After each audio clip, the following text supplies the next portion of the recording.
இன்றைக்கி நம்ம டேஸ்டான கேரட் பாயாசம் எப்படி செய்யணும்னு பார்க்கலாங்க. நான் 2 பெரிய சைஸ் கேரட்டை துருவி வச்சுருக்கேன். 1 ஸ்பூன் கஸ்டர்ட் பவுடர், பால் ஊற்றி டைல்யூட் பண்ணி வச்சுக்கோங்க. முந்திரி ஒரு 10 ஊற வச்சுட்டு அது தனியாக அரைச்சி வச்சுக்கலாம்.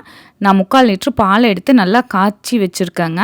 ஜவ்வரிசி 2 ஸ்பூன் நல்லா வேக வச்சுக்கலாம். நான் நட்ஸ் முந்திரியும் பாதாமும் சின்ன சின்ன பீசஸாக இப்படி கட் பண்ணி நெய்யில் வறுத்துக்கலாங்க.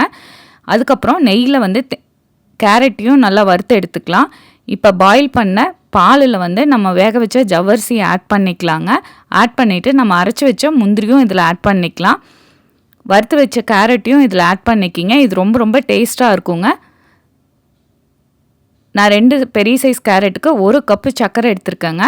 நல்லா சர்க்கரை கரைஞ்சதுக்கப்புறம் நம்ம வறுத்து வச்ச நட்ஸை ஆட் பண்ணிவிட்டு கஸ்டர்ட் பவுடரையும் இதில் ஆட் பண்ணிக்கலாங்க.